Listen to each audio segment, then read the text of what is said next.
आपण बघत आहात सत्य टॉक न्यूज चॅनल, शोध सत्यतेचा। राज्यात आहे किंवा देशात ज्यांच्या हातात सत्ता त्यांना कुठेतरी आवड घातला पाहिजे आणि उद्याच्या या राज्याच्या निर्मितीची आपल्याला संधी आहे असं तिथं दिसतं।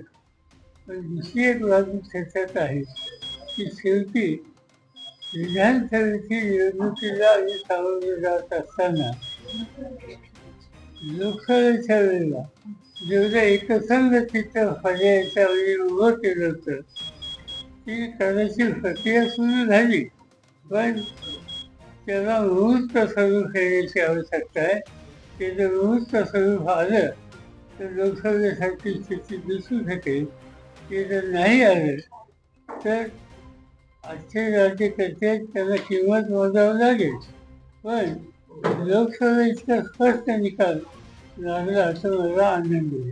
पण हे मूर्तरूप होत नाही असं तुम्हाला वाटतं? म्हणजे कारण ज्या पद्धतीनं महाविकास आघाडीच्या चर्चा चालू किंवा आता एक समिती गठीत झाली काँग्रेस,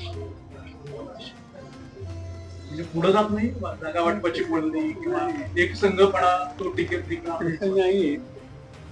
गेल्या 3 दिवसाच्या पूर्वी आमची चर्चा झाली, त्याच्यामध्ये शिवसेनेच्याकडून संजय राऊतांनी निगोसिएशन करण्याच्यासाठी जी कमिटी करायची त्यासाठी नावं दिली।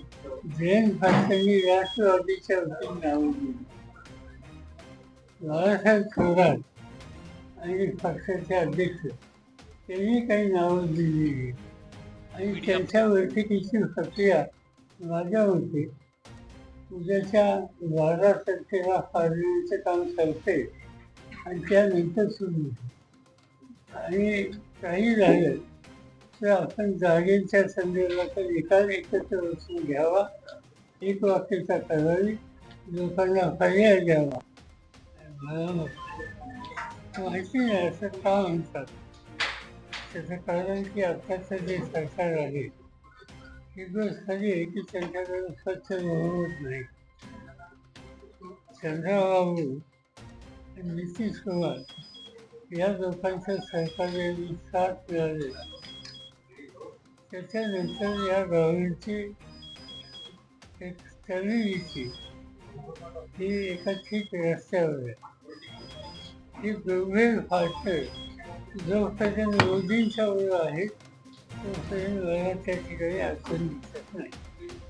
फक्त एकच आहे की गेली 10 वर्ष आम्ही बघितलं पॅटर्न तुम्हाला विधानसभेत किती रिप्लिकेट होईल नाही होईल, कारण विधानसभेच्या खूप निवडणुकांचा अनुभव तुम्हाला